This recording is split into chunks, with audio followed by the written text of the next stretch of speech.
All right, well, good morning, everyone. So this is part 2 of the Working Smarter, Not Harder, the tech tools. So as you know, I'm the lead trainer and technical engineer, whatever that means, for Lynxspring. It just means that they think I'm smart, but I've got them fooled. I'm also a certified Niagara developer. I'm also a podcast host of It's a Controls Problem, because it's always a controls problem. I'm also a certified full stack developer, and I've been in the industry for 33 years, even though I'm 43. So if you want to know that story later on, I will absolutely tell you. So some of the big things about, Nicole asked me, hey, let's create some more tools. And I could have given the presentation from last year, since most of you are pretty new, but I feel like I needed to do something a little different. So one of the big things about Niagara is that it's a blank slate. That's both a positive and a negative. The positive is you get to build whatever you want. Negative is you have to build it. So the question is, we've talked about a little bit about templates and whatnot, and Nicole's like, can you stay away from templates? I'm like, yeah, I can do that. So, obviously building logic, you got to set everything up there. Wire sheet programming, sometimes that can take a little bit.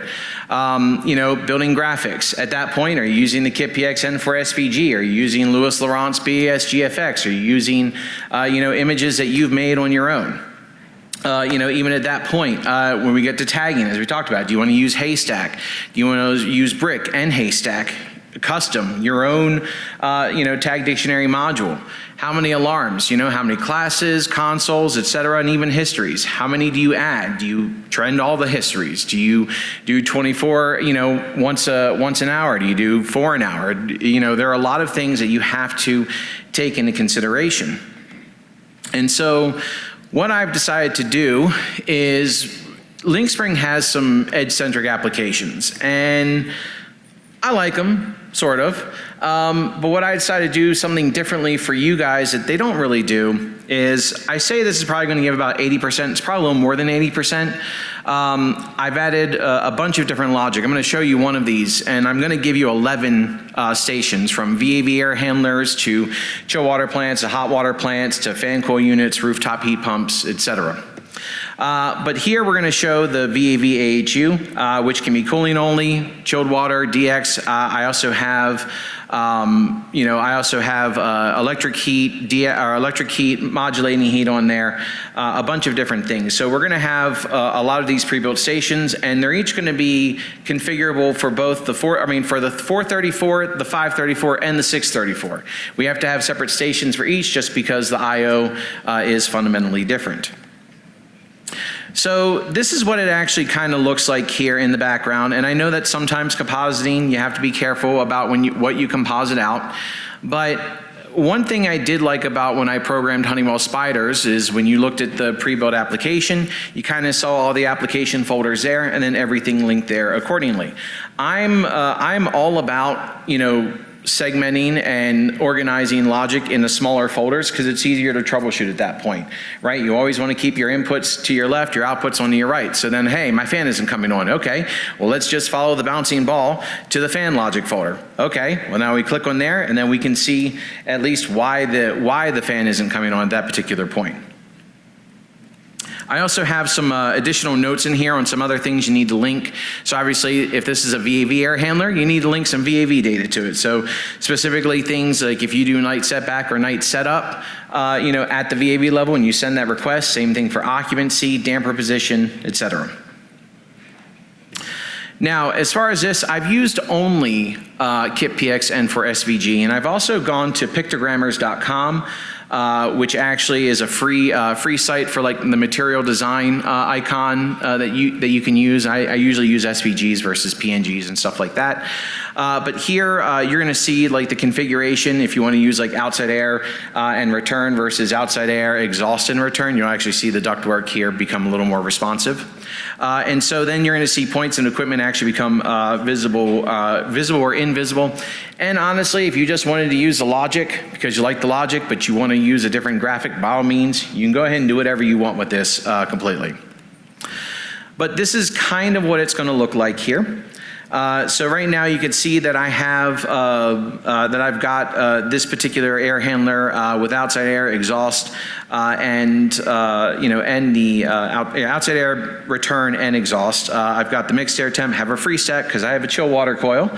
Have a supply fan maintaining stack. Now obviously the things in orange, it's not a live controller. Well, it is a live controller, but I don't have anything linked to it. So you're gonna see like the -13 there, things faults. But you see that I've already got alarms built in on the points. I've also just used the Haystack 4 tag dictionary. Everything is also tagged for you as well, and the appropriate histories. Now, as far as certain things, you're gonna have to take some time to configure that. And I'm also gonna show you some additional tips and tricks to configure multiple alarms, histories, and stuff like that.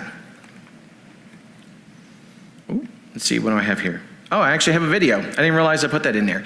So you can see here that I actually have like an economizer select.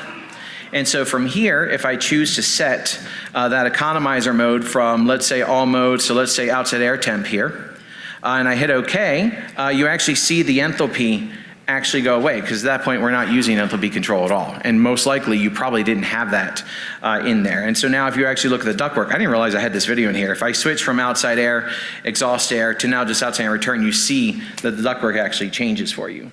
So the point of this actually being is a kind of as a built up air handler as much as possible to reduce the amount of graphic time there. And sometimes this takes a while to start up front, but once you actually have that going and then you just duplicate it over and over again, it saves a bunch of time. And especially if you're just passing this out to technicians or whatever, and now they just sit there and they can configure it for what they want. I think, to me, it's actually pretty sweet.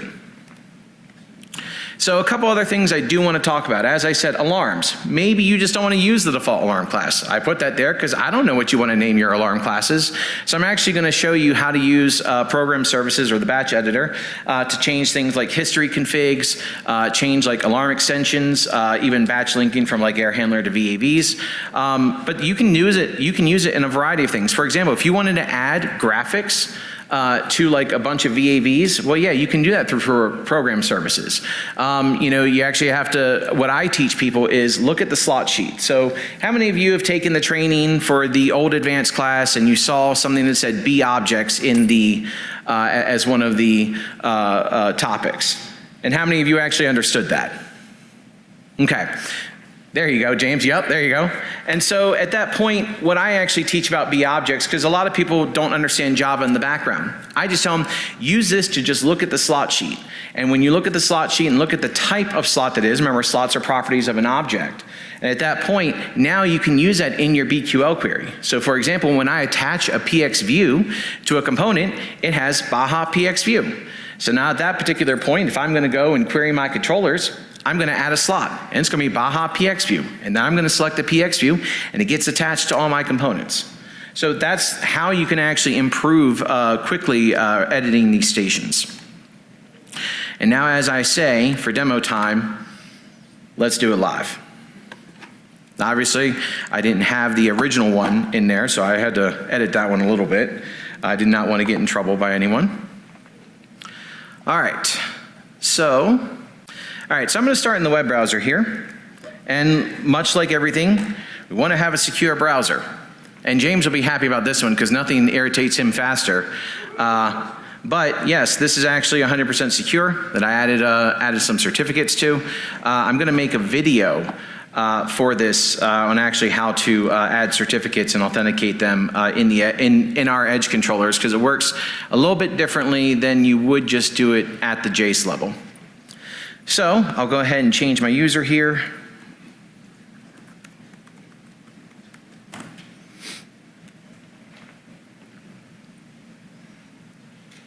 So in some cases, especially when I'm giving web browser access to people, I like to choose different views. So if I'm giving this to a customer, I typically, and this is just my opinion, I typically don't give them access to the config space from there, especially if I haven't trained them. I don't really trust them to do much of anything in there. And though you can use roles and and categories to restrict that level of access, well, if all they need is just access to the graphic, I just change the web profile to just the handheld profile.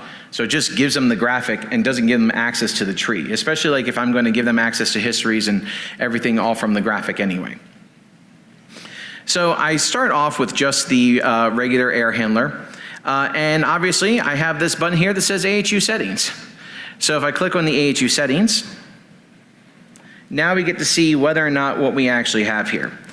So let's say from here, if I have the ductwork here and I change it to outside air return and exhaust, you already saw that actually work.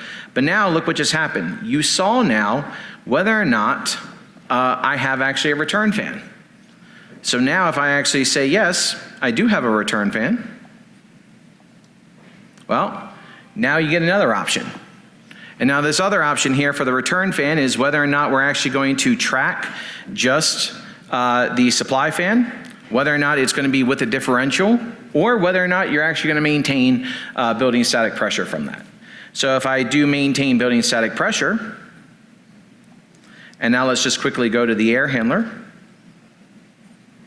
we now see that I have my ductwork show outside air, return and exhaust. It has the return fan, and it has the building space pressure here as well. So the fact is that now you can actually change this for a variety of reasons. I don't have anything G36, technically G36 related here, but I mean, we do a lot of trim and respond. We didn't call it G30, standard G36, but it's a part of the standard G36 applications that they have. And if people actually want a G36 air handler, I can make one. It wouldn't actually be that difficult to change this.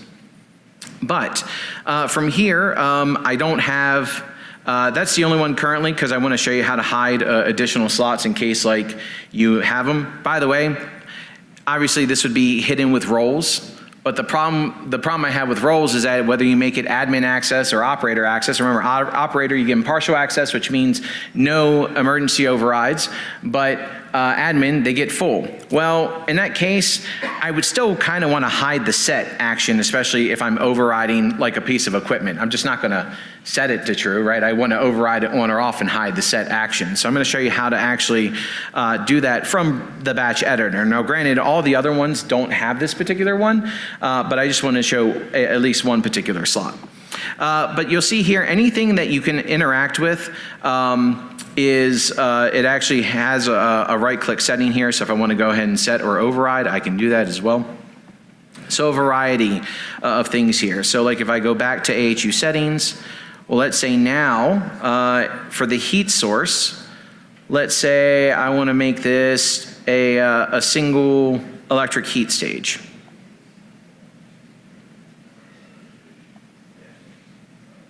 And so now we see we have one stage here. Well, all right. Well, maybe I actually wanted to count two because I can't really count that high. So I forgot I have two stages. And now you see the coil actually moved. Now, the coil doesn't actually move. In the background, I hide the first coil and added a second coil. So if you actually went and actually looked at this all together, you're gonna see a bunch of different you're gonna see like a bunch of different animations on the graphic there. And again, I'm gonna make a video on how you actually do this, should this be something that you really want to accomplish. But I do give you the ability to change both the AHU schedule and the holiday schedule here at the same time. And I put that as a tabbed pane separately rather than having the tab pane over top of my actual PX page as a whole, because obviously I have a header there. So if I have a header, I don't necessarily want that. I don't like that. I don't like that. It looks obtrusive to me. So I'd rather just put the tab pane just in the canvas pane specifically. But then as I go to an alarm, if I have alarms here, it actually goes from a regular bell to a bell with an exclamation point. So if I acknowledge these, or if I actually right click and just force clear. So we could still see that now you see I have 0 alarms, and now you see that the indicator actually went away. So I'm trying to give it as much visual indication. Now, what most people don't know, I think some of you do know, I'm actually 100% colorblind. So all I see is grayscale. So like when someone say, yeah, when it goes to red or goes to yellow to goes green, I was like, all right, so a darker gray to a neon gray to a lesser neon dark gray. So for me, I don't like to use like the red or green things there for me. Again, it's just my preference, but obviously you can replace these SVGs with whatever. And again, if you go to pictogrammers.com and then go to the material design icons, they're all free. You can download them all. You can search whatever you want. I like using SVGs because, as we know, SVGs can be scalable on an infinite range. So they're much more responsive, especially if you're going to use like flow pane, responsive panes, edge panes, stuff like that. But now, since I've kind of showed you what this looks like, and then obviously if I sign out here, gives me the logout page. Now here I'm not teaching you how to do custom logins or anything like that, nothing HTML fancy. But let's go ahead and kind of go into Workbench. Nicole, how much time do I have left? Hello? 10, 15 minutes. Okay, that's fine. I just want to make sure that I get all the content here. All right, so if I log in here directly, how many of you have actually seen the Edge product line? Couple? Okay. So if most of you, how many of you have programmed NDIO or NRIO for an error? Okay, a bunch of you. So a lot, it kind of actually works the same. When you think of Niagara, what is Niagara? Well, Niagara is an integration platform, right? So I mean, it is a framework, but everything's in integration. There is some kind of network. Under that network is some kind of device. Underneath the device are some kind of points. Same thing applies here as well. So here, our proprietary network is Onyx network. We actually use CAN bus to talk to the I/O. But yeah, under the Onyx network, I do have a device here. So if I click on the Onyx network, you'll see you have the Onyx 634, and obviously between the 634, the 534, 434, there are differences, which is why we need 3 different stations. But actually, if you just took this yourself and wanted to make a 534 or 434, it actually wouldn't be that difficult to cut and paste from one station to another, or copy and paste from one station to another and create some individual links. But you'll see here, I changed the display name of the device here, not the actual name of the device. But underneath the points, I do have point folders for my inputs and outputs here. And again, you see that I do have things that are already in fault and an alarm here. But then if I go to the wire sheet, we see here, I've got a bunch of the input folders here, but like under network settings here, let me go to the wire sheet because that's where the graphic resides. Okay, so I've got, more of it's just a bunch of set points. Some of it will show like an effective occupancy. I've got some economizer select here for modes. So for the modes for economizer are outside air versus return air enthalpy, then using outside air enthalpy only, and then actually just dry bulb, or you can use all 3. So I live in Charleston, South Carolina. I'm in a subtropical climate. It is actually against code for me to do outside air temp or dry bulb only. I cannot. I have to do some kind of enthalpy control. And so with this economizer select, what I can have you do is a variety of any of them. So you can do just an enthalpy compare, or their enthalpy is below the set point, or outside air temp only, or I'm doing an enthalpy compare and it has to be below the set point, or enthalpy compare and the OA temperature, or the enthalpy is below and below the enthalpy set point, and we're using outside air temperature. So I decided to give you all the modes here. So some people say I'm launching a rocket.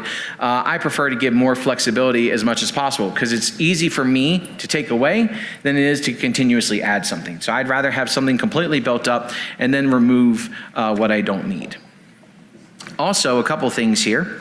What I have done is, as far as you'll see here I have a tstat folder, which may seem weird because, well, there's a tstat block in kit control. My problem with the tstat block in kit control is that you have this diff.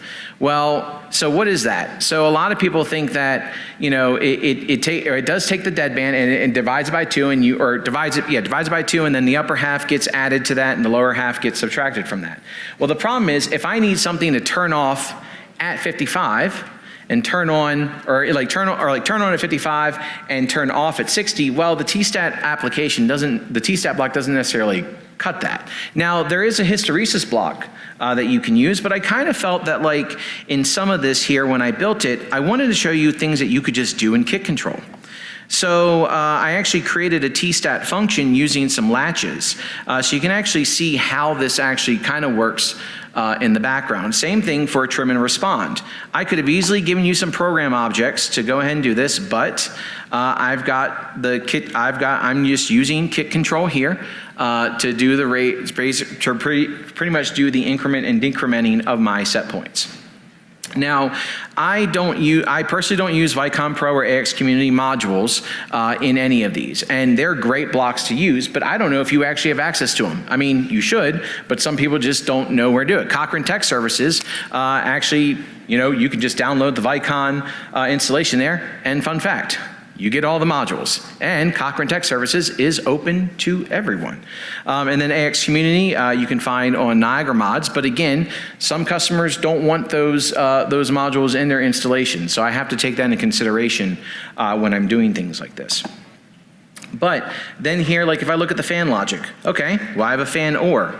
So I have just a few things here. If safeties are okay as well, I have the start, and then obviously if I have my fan switch, I can enable the fan that way. And then the same thing, I have my static pressure loop point. Now the loops need to be tuned because I don't know your building equipment. So these numbers here are just a number that I put in there as a placeholder. You'll have to tune your loops. But there are tools like such as Tuminator out there which I can give you access to that will help you come up with those values. I also have a loop point demo on the Lynxspring YouTube website.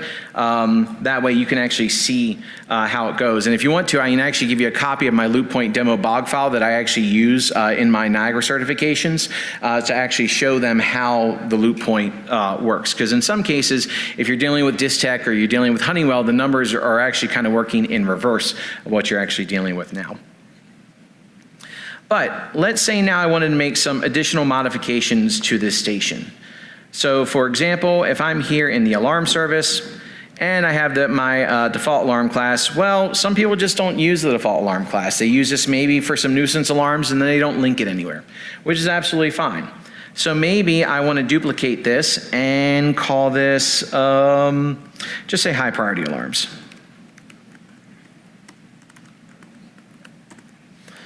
So now, if I want to do this and link this right here into my add block here for total alarms, I'm just going to use the in alarm count and go to NB. But now I have a bunch of alarms that I may want to reclass to my console, or to my, I want to reclass to this particular one. So instead of trying to go to every single alarm and change it, I can actually do that in program services using the batch editor.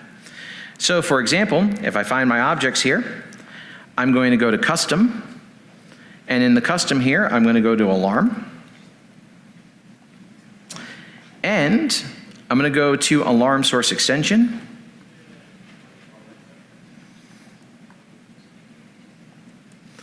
and I'll actually look for the name. I keep all my alarms as alarm just because it's just easier for me, because it doesn't really matter whether it's a fault or an alarm. So name equals alarm. So now here, they show up, and now all I need to do is edit slot, and now from here, I can just choose my high priority alarms. And now from here, it'll go ahead and send them all now to the high priority alarm class. Now obviously you can choose different names and do parent.name has this and whatever. You can certainly do that.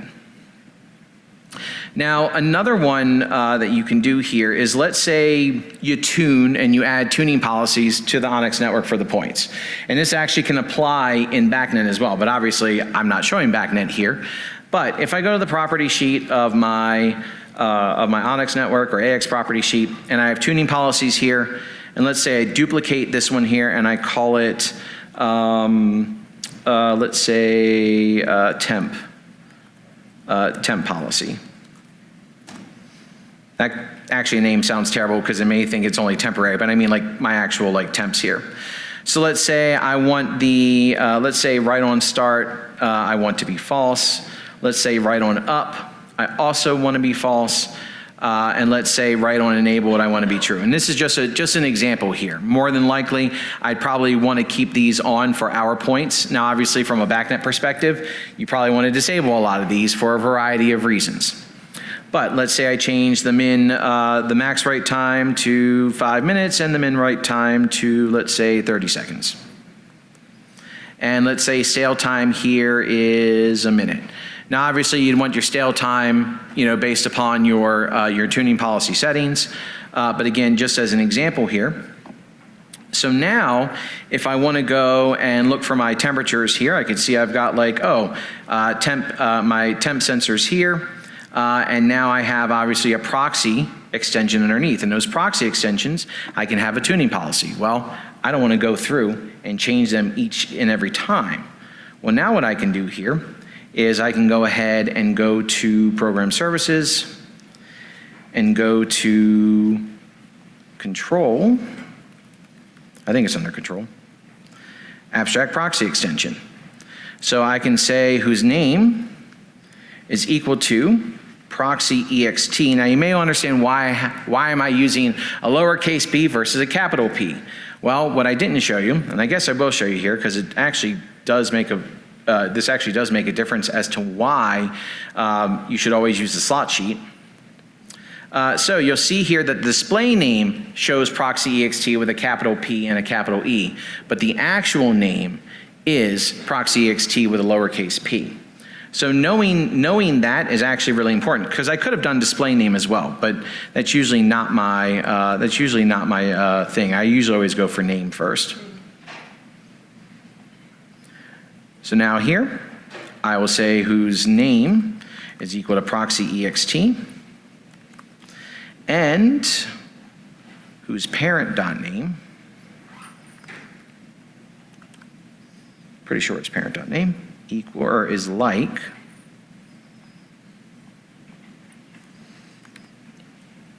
temp%. Now if I hit OK here, now you see here I've got all of these here and I just remove the ones that I don't want here, especially for my set points. Clear those. Oh, let me find that object again and then clear selected. Now I can edit the slot and I can choose the tuning policy name. And here you do have to type it out, temp policy, and then hit OK. So now if I go look at my supply temp sensor here, go to my proxy ext, now we see that my tuning policy is here. So a variety of things that you can do in program services to quickly edit your stations. You see it doesn't take that long to add additional things. Like the tuning the loop is probably going to take the longest because you need to check that out. But batch editor there is really good. How much time? Oh, 0? Okay. Womp womp. Thank you so much, Charles. Give him a round of applause.